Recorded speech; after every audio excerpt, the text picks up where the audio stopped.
구독과 좋아요, 알림 설정은 제게 큰 힘이 됩니다. 안녕하세요. 준이의 책방입니다. 오늘 소개해드릴 책은 심리학 콘서트입니다. 저자 공공인문학 포럼, 출판 스타북스, 2020년 6월에 출간한 책입니다.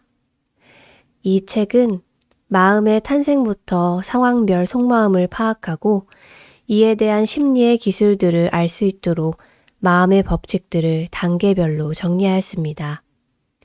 이와 더불어 자신과 상대방을 마음대로 조절할 수 있고 숨겨진 마음속 비밀을 간파하여 더 이상 그 속임수에 걸리지 않도록 하기 위한 법칙들도 함께 제시합니다. 이를 통해 속임수의 덫에서 빠져나와 심리의 기술을 역이용할 수 있도록 도와줍니다. 그럼 책 내용 살펴보겠습니다. 마음이 보여주는 심리학. 마음의 시작을 찾아서. 흔히 마음이 아프다, 마음가짐이 틀렸다는 식으로 말한다. 그렇다면 마음이란 신체의 어느 곳에 존재하는 것일까? 마음은 어디에 있을까라는 문제는 예로부터 많은 사람들을 제기해왔다.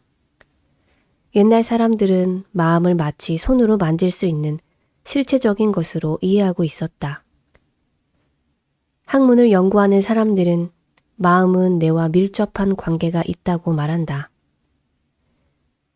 예를 들어 우리가 잠을 자는 동안에는 아무것도 의식하지 못한다. 그러므로 잠을 자는 상태는 마음이 일시적이나마 몸에서 떠난 것이며 잠에서 깨는 상태는 이탈한 혼이 다시 신체 안으로 돌아오는 것이라고 생각했다. 그래서 죽음이란 마음이 영원히 몸에서 떠나는 현상이라고 믿었다. 그렇다면 수시로 몸에 들어오기도 하고 나가기도 하는 마음이 평소에는 어디에 머물러 있다고 생각했을까? 의학의 아버지 히포크라테스는 우리에게 뇌라는 것이 있기 때문에 사물을 생각할 수 있으며 기분이 좋거나 나쁜 것을 분별해낼 수 있다고 하여 마음이 머무는 곳을 뇌로 추정했다. 아리스토텔레스는 마음은 심장에 머물러 있다고 생각했다. 다소 재미있는 생각을 가졌던 학자는 근대 철학자인 데카르트다. 데카르트 이전 사람들은 마음이 몸에 머물러 있기 때문에 사람들이 움직일 수 있으며 웃거나 울기도 한다고 생각했다. 따라서 혼이 떠나면 육체신은 죽고 만다고 했다. 데카르트는 이 같은 견해를 정면으로 부정했다. 즉, 혼이 떠난다고 해서 몸의 기능이 중지되는 것은 아니라 운동을 중지하기 때문에 몸이 죽고 그 결과 마음이 육체에서 떠난다고 생각했다. 어느 쪽이든 마음을 실체로서 파악하고 있다는 것은 서로 같으며 이러한 사고방식은 19세기 초까지 계속됐다. 마음이 아플 때 가슴을 쓰다듬거나 가슴 속에 간직한다라는 말을 자주 사용하는데 이것은 마음이 실질적으로 존재하는 것이며 인간의 몸에 머무르고 있다는 것을 단적으로 나타내는 것이라고 할 수 있다. 마음이 걸어온 길. 심리학의 과거는 길지만 그 역사는 짧다라는 말이 있다. 이는 독일의 심리학자 에빙하우스가 심리학개론의 서두에서 언급한 말이다. 이 말을 풀이하면 사람들이 옛날부터 인간의 마음을 연구해 왔지만 학문으로 취급된 것은 극히 최근의 일이라는 뜻이다. 인류가 탄생한 이래 많은 사람들이 마음에 대해 각별한 관심을 가지고 있었다. 원시인간, 네안데르탈린인 유골과 함께 대량의 화분이 발굴된 적이 있었다. 이것은 무엇을 의미하는 것일까? 당시의 원시인들은 죽은 사람에게 꽃을 바쳤다. 유인원이라고 할 인간들에게도 슬퍼하는 마음, 상대방을 생각하는 마음이 있었던 것이 틀림없다. 그 시대를 살아가는 사람에게도 마음이 있었다는 얘기다. 사람들이 인간의 마음에 대해 줄기차게 생각해 왔음을 입증하는 것이 종교와 철학의 탄생이다. 종교와 철학을 통해 마음의 움직임을 관찰하거나 분석했다. 동양의 경우 마음이라는 영역을 중시하기 시작한 사람들은 인도의 수행승들이다. 고대 인도에서는 불교가 성행하고 득도를 위한 수행이 행해졌다. 명상에 의해 마음을 비우기 위해서는 잡념을 떨쳐버리고 번뇌를 버리는 것이 기본이다. 그러나 그것이 그리 간단한 문제는 아니다. 수행승의 대다수가 잡념과의 갈등 때문에 고민했으며 번민과 욕망을 버리기 위해서는 어떻게 해야 할 것인가에 대해 자기와 끝없는 싸움을, 즉 마음과의 싸움에 도전했다. 이것이 바로 득도의 기초가 되었던 것이다. 서양에서는 그리스도가 그 역할을 수행했다. 그 시주격인 사람이 아우구스티누스다.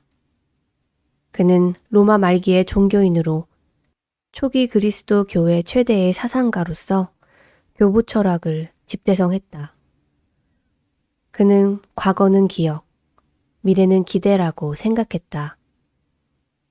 마음속에 아로새겨 놓은 일들이나 감정을 과거라고 규정했으며 앞으로 이렇게 하고 싶다, 이렇게 되고 싶다는 기대의 마음을 미래라고 가정했다. 이것은 심리학적 시간론이라고 불리며 인간이 살아있는 한 이와 같은 마음의 과거를, 미래를 계속 가지고 살아가게 된다는 것이다.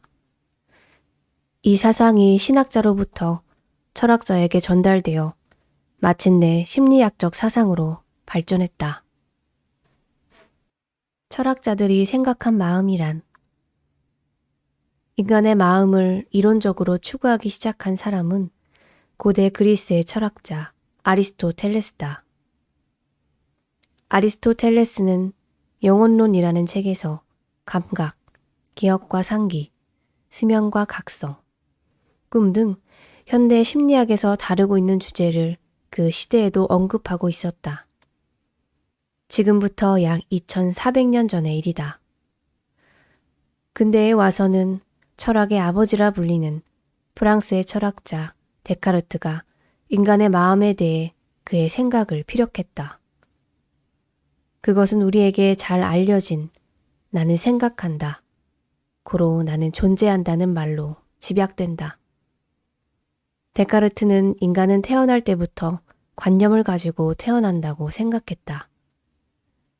이른바 생득관념이다. 데카르트의 이와 같은 주장에 대해 맹렬한 반격을 가한 사람들이 영국의 경험주의 철학자들이었다. 영국 경험주의의 대표자인 로크는 데카르트의 생득관념에 대해 당신의 주장이 그렇다면 갓난아이의 관념은 도대체 어떤 것인가라고 반론을 제기했다. 이들은 인간이 태어날 때의 마음은 아무것도 씌어있지 않는 백지 상태와 같은 것으로 그 후 여러 가지의 경험에 의해 그 종이에 갖가지 관념이 기입되어 가는 것이라고 주장했다. 그래서 이들은 어린 시절의 관념 축적이 대단히 중요하다고 강조했다. 그 후 등장한 사람이 분투다. 분투는 철학자이며 생리학자로 마음의 구조를 실험에 의하여 객관적으로 분석하려고 시도했다. 그는 우선 대상자에게 동일한 조건을 제공하여 실험을 실시하고 그 결과를 비교 검토하는 방법으로 심리학을 하나의 학문으로 발전시켜 나갔다. 분투의 등장으로 심리학의 역사는 새롭게 시작된 것이었다. 마음을 향한 연구. 분투는 인간의 마음을 과학적으로 파악하려고 했기 때문에 심리학의 첫 장을 열 수 있었다. 예로부터 마음에 대한 탐구는 철학자들이 도맡아 했는데 철학자의 세계에서는 마음의 형태가 없는 것, 눈에 보이지 않는 세계에 깊숙한 곳에 자리 잡고 있는 것으로 생각했다. 즉, 형이상학적인 것으로 받아들였다.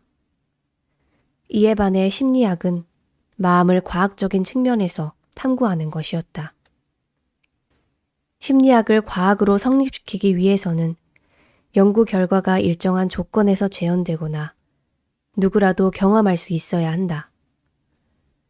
예를 들면 수소와 산소를 2대1의 비율로 혼합하여 물이 된다는 것은 몇 번을 되풀이해도 결과가 같으며 누가 실험을 해도 마찬가지다. 마음도 이와 같은 객관적인 결과가 나오지 않으면 안 된다. 이리하여 심리학은 마음을 눈으로 볼 수 있는 상태, 다시 말해 인간의 행동을 연구 대상으로 삼았던 것이다. 따라서 심리학은 눈에 보이는 행동과 그 행동에 의해 추론되는 심적 활동을 과학적으로 연구하는 학문이라고 할 수 있다. 마음의 눈으로 본 세상. 마음과 통한 지각. 만약 자신을 향해 차가 질주해 오는 위급한 상황에 직면한다면 어떻게 행동할 것인가? 정신 이상자가 아닌 차에 치이지 않도록 재빨리 몸을 피할 것이다. 그러한 행동은 극히 당연한 것이다. 그렇다면 이 당연한 행동에는 어떤 마음의 메커니즘이 작용하는 것일까? 우리들은 항상 오감을 동원하여 자신의 주변 환경을 인식하려고 한다. 이와 같은 생리적인 활동은 자신이라는 존재를 주위 환경으로부터 보호하기 위해 자연 발생적으로 이루어지는 것이다. 이와 같은 신체의 작용을 지각이라고 한다. 따라서 차가 달려온다 하고 순간적으로 몸을 피하는 행동은 지각의 작용에 의해서 발생하는 것이다. 그런데 위급한 상황에 처한 사람이 지금까지 한 번도 차를 본 적이 없는 사람이라면, 또는 과거에 교통사고를 당해 큰 상처를 입은 사람이라면 그 상황을 받아들이는 방식은 다소 달라질지도 모른다. 차를 본 적이 없는 사람은 무엇이 달려온다고 생각하고 오히려 호기심에 가까운 자세를 취할 수 있으며, 자동차 사고를 경험한 사람은 차가 달려온다, 빨리 몸을 피해야 돼 하면서 당황할 것이다. 이처럼 우리들은 실제로 발생하는 주위 환경을 액면 그대로 받아들일 수만은 없다. 즉, 환경의 일부를 선택적으로 받아들여 그것을 지금까지의 경험과 그 당시의 심리 상태에 비추어 재구성해 보는 것이다. 그러므로 사람이 느끼는 환경과 실제의 환경, 그런 사이에는 차이가 생길 수 있다. 따라서 사물을 보거나 듣거나 하는 지각은 당연히 마음과 깊은 관계가 있는 것이다. 사물을 보는 1000가지 눈. 조금도 다르지 않는 똑같은 것을 보았더라도 자신이 본 느낌과 다른 사람이 본 느낌은 전혀 다를 수 있다. 이는 사람들이 어떤 사물을 볼 때 눈만이 아니라 마음까지도 함께 사용하기 때문이다. 블란즈 워크는 인간의 지각 과정을 그림으로 생각했다. 예를 들어 사과 한 개가 눈앞에 있다고 가정한다. 사과가 보이는 현상은 사과에 부딪히는 빛이 반사되어 눈에 들어오기 때문이다. 따라서 어두운 곳에서는 보기가 힘들다. 이 눈에 비친 영상이 신경에 전달되어 시각 중추로 전달된다. 그래서 붉은 사과라고 색과 형태를 식별하게 된다. 여기까지의 과정이 감각인데 아직 마음과는 관계되지 않는 상태다. 감각까지는 누구든 똑같은 작용을 한다. 이 과정을 거치게 되면 마음이 비로소 개입하게 되는 것이다. 붉은 사과라고 파악하면 동시에 사과에 대한 과거의 기억이 되살아나 참으로 신선한 사과고 맛이 있어 보이는 사과다라는 식으로 사람마다 각자의 지각이 작용하는 것이다. 신비로운 잔상효과. 어린 시절 강한 태양광선이 내리쬐는 여름철에 밖에서 놀다 집에 돌아오면 한동안 주위 환경이 허레이션 현상을 일으킨다. 이것은 사진의 경우 강한 광선으로 인해 피사체가 뿌옇게 나타나는 현상을 말한다. 혹시 그것을 이상하게 생각해 본 적은 없지 않는가? 이 같은 현상은 눈의 생리적 구조 때문이다. 강렬한 태양광선은 망막을 강하게 자극한다. 이렇듯 강하게 자극받은 망막은 시신경을 극도로 흥분시키는데 자극이 없어진 후에도 그 흥분은 한동안 가라앉지 않는다. 이 때문에 망막은 앞서 본 상을 어렴풋이나마 간직한 채 사물을 보게 된다. 이와 같은 현상을 잔상현상이라고 한다. 이 효과를 이용한 것이 바로 사찰 건물이다. 사찰을 단청하는 데는 주로 붉은색이 사용되는데 이 붉은색과 인접하여 쓰여지는 보색으로 녹색을 이용한다. 인간의 눈은 한 가지의 색을 응시하면 그 보색의 잔상이 떠오르게 되어 있다. 이 붉은색과 녹색의 경계선상에서는 붉은색을 본 잔상의 녹색과 녹색을 본 잔상의 붉은색이 동시에 생겨난다. 즉, 양자의 잔상이 겹쳐 명도를 배가시킨 황색의 잔상이 나타나는 것이다. 이것이 위험에 쌓인 사찰의 신비로운 인상을 심어주는데 한몫을 톡톡히 한 것이다. 마음이 보여주는 사람의 성격. 행동과 마음의 관계. 형은 학문에 밝고 인품이 온화하지만 성격이 극히 내성적이며 온순한 반면 동생은 성품이 활달하고 매사에 야심만만하며 늘 도정적인 형제가 있다고 하자. 우리는 그들을 본 적도 없고 그들과 가까이 한 적도 없지만 이 이야기를 듣는 것만으로도 형은 매우 허약하고 우유부단한 인물처럼 생각되고 동생은 기계가 장대하고 박력이 있는 인물처럼 느낄 것이다. 이와 같은 우리의 객관적 판단은 글쓴이가 묘사한 그들의 신체적 조건이나 성격, 행동의 묘사에서 비롯된 것이다. 행동의 바탕이 되는 것은 그 사람의 감정, 욕구, 의지, 인간관계 등이다. 사람이 밝은 행동을 하거나 어두운 행동을 하는 것은 그 사람의 그때그때 기분이나 감정의 변화 때문이며 정열적인 때와 냉담할 때의 차이는 욕구의 유무나 강약에 관계된다. 그리고 하나의 목표에 대해 집념이 있느냐 없느냐는 그의 의지와 관련이 있다. 즉, 성격이란 행동에 나타나는 어떤 일관성 있는 그 사람의 특징이라고 할 수 있다.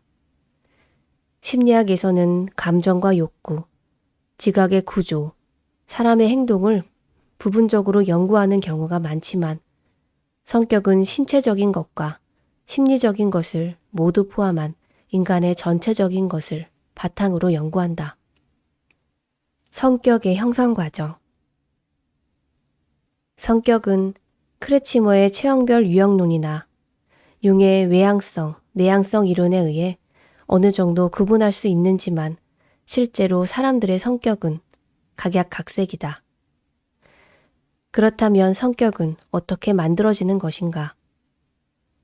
사람의 성격은 부모를 닮기도 하고 자라난 환경의 영향을 받기도 한다.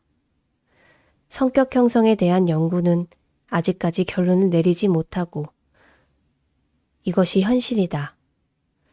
최근에 와서는 부모로부터 이어받은 유전자와 어릴 때의 교육 환경이 복잡하게 얽혀 영향을 준다는 견해가 유력하다. 유전자가 성격에 크게 영향을 준다는 사실은 일란성 쌍둥이와 이란성 쌍둥이의 성격 비교 실험에서 분명히 밝혀지고 있다. 일란성 쌍둥이는 둘 다 똑같은 유전자를 갖고 있으며 이란성 쌍둥이에 비해 일란성 쌍둥이 쪽이 성격상의 공통점이 많다는 점에서 성격 형성에 미치는 유전자의 영향을 짐작해 볼 수 있다. 이 밖에 늑대에게 양육된 아말라와 카말라 자매의 이야기는 너무나 유명하다. 그녀들을 보더라도 유아 시절의 환경은 성격을 좌우하는데 큰 요인이 되고 있음을 알 수 있다.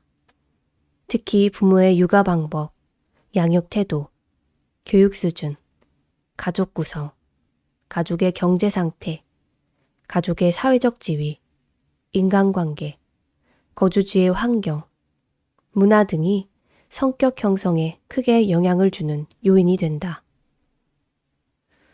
그 중에서도 특히 중요한 것이 자녀들의 바로 옆에서 생활하는 어머니의 양육 태도다. 사랑하는 자식이지만 때로는 밉다는 생각이 들기도 하고 성질이 못됐다고 개탄하기도 하지만 따지고 보면 그런 자식의 성격을 만들어낸 사람이 바로 자기 자신이라는 사실을 깨달아야 한다. 환경에 반응하는 사람의 모습. 1799년 7월 어느 날 프랑스 남부지방의 아베론과 타르드 접경 지경에서 12살가량의 야생 소년이 발견됐다. 이 아베룡의 야생아에 대한 이야기는 대학교의 심리학 강의에서도 많이 다뤄지고 있다. 심리학에서는 성격뿐 아니라 인간의 사회적 행위의 유전에 의한 것인지 아니면 환경에 의한 것인지에 대해 논쟁도 오랫동안 계속되어 왔다. 이 같은 논점에 대해 크게 기여한 것이 바로 아베룡의 야생아와 앞에서 언급한 아멜라와 카멜라에 대한 연구 결과다. 이들은 모두 인간의 문화권에서 격리되어 온 자라온 아이들이다. 아베룡에 발견된 소녀에게는 빅터라는 이름이 붙어졌는데 이타르라는 젊은 의사가 양육을 맡았다. 빅터는 이때부터 인간의 생활 환경 속에서 인간으로서의 사회 적응력을 익히는 위한 교육수단을 받았다. 의사 이타르의 보고에 의하면 빅터는 표정이 전혀 없었으며 말도 하지 못했다고 한다. 뿐만 아니라 향기로운 냄새나 악취에도 전혀 반응이 없었고 높은 곳에 먹을 것을 얹어두어도 의자를 사용하여 그것을 손에 넣으려는 지혜조차 갖지 못했다. 그러나 호두 같은 식물에는 민감하게 반응했다. 이 야생아는 단지 인간의 감시망에서 교묘히 도망치려는 생각밖에 하지 않았다. 의사의 보고에 의해 밝혀진 중요한 사실은 빅터의 지능이 덜 발달된 것이 아니라 자기 자신에게 꼭 필요한 환경에 대해서만 지능이 발달된다는 점이다. 그래서 자신의 생활에 불필요한 인간의 언어나 지혜는 발달하지 못했다는 것이다. 좀 더 알기 쉽게 말하면 인간 환경에 적응하는 생리가 발달되지 못했다는 것이다. 이 야생아의 경우에서 알 수 있듯이 인간의 발달은 반드시 정해진 방향이 아니라 환경에 따라서 전혀 다른 방향으로 발달할 수 있다. 즉, 인간의 발달은 다양성을 지니고 있다. 이와 같은 현상은 인간이 다른 동물에 비해 미숙한 상태에서 태어난다는 것을 알 수 있다. 미숙한 부분만큼 성장의 다양성을 지니고 있기 때문에 환경이나 사회에 적응하기 쉽다. 이 야생아는 발견 당시만 해도 차가운 대기에 몇 시간 동안 벌거숭이인 채로 노출되어 있어도 태어났으나 옷을 입히고 매일 목욕을 시켰더니 점점 추위를 느끼게 되었다. 심지어 목욕물이 따뜻하지 않으면 목욕을 거부하기도 했다. 이것으로 환경이 바뀌면 인간의 발달 성향도 바뀌게 되어 교육과 학습으로 미발달 부분이 보완되거나 발달될 수 있다는 가능성을 알게 했다. 야생아에 대한 연구 보고는 사람이 사람답게 되기 위해서는 문화적인 환경이 필수 불가결하다는 사실을 말해주는 매우 가치 있는 발견이었다. 아베롱의 야생아뿐 아니라 사회에서 격리되어 자라온 어린이의 예는 참으로 많다. 이에 대한 기록을 취합하여 논문으로 발표한 사람이 미국의 심리학자 징그다. 그의 논문에 의하면 사회에서 격리된 어린이 가운데 나이가 어리고 환경 격리 기간이 짧은 아이일수록 인간 사회에 빨리 적응하게 된다고 한다. 환경의 자극을 가장 받기 쉬운 시기가 인간에게 있는데 이 시기를 놓쳐버리면 결국 환경 적응이나 어려워진다는 것이다. 이는 나이가 어릴수록 환경에 대한 수능성이 높아진다는 것을 말해주고 있다. 또한 징그의 연구에 의하면 격리된 어린아이의 대부분이 말을 하지 못하며 동물처럼 기어다니는 일이 많다고 한다. 일정 연령이 되면 자연히 서서 걸어야 하는데도 그렇게 되지 못했다는 것이다. 이런 일을 생각해 볼 때 옷을 입거나 화장실에서 배설을 하는 기본적인 생활 습관 또한 일정 연령이 되면 자연스럽게 가능해지는 것이 아니라 자라는 환경에서 배운다는 사실을 알 수 있다. 이상과 같은 야생아에 대한 연구는 환경으로부터 자극이나 경험이 얼마나 중요한지를 실증적으로 보여주고 있다. 술과 같은 마음의 메커니즘. 문화의 차이에 따라 성격도 달라진다. 평소에는 점잖던 척하던 사람이 술만 마시면 이성을 잃는 경우가 많다. 이처럼 체내에 알코올 기운이 퍼지면 이성의 나사못이 풀려 지금까지 억제되었던 본능이 본물처럼 쏟아져 나오는 현상을 샌프란시스코의 주립대학의 버랜드 교수는 알 커뮤니케이션이라고 이름을 붙였다. 알 커뮤니케이션이란 술에 취해 있기 때문에 자기 자신을 잊을 수가 있으며 그 힘을 빌려 지금까지 억압된 본능 얼굴을 내민다는 것이다. 요즘 매우 많은 이용자를 확보하고 있는 온라인 채팅방의 경우 채팅방이라는 공간을 통해 음란한 대화가 문자를 통해 오고 가기도 한다는데 이 또한 같은 현상이다. 환경이 바뀌면 그 환경이 아무리 나쁘더라도 자신을 제어하지 못하고 그 속으로 빠져드는 걸 보면 마음의 메커니즘도 술과 똑같은 것이 아닐까라는 생각을 갖게 한다. 컴퓨터라는 기계는 상대방에게 얼굴을 노출시키지 않는다는 장점 때문에 수치심을 마비시켜 억압된 본능을 마구 쏟아내는 것이다.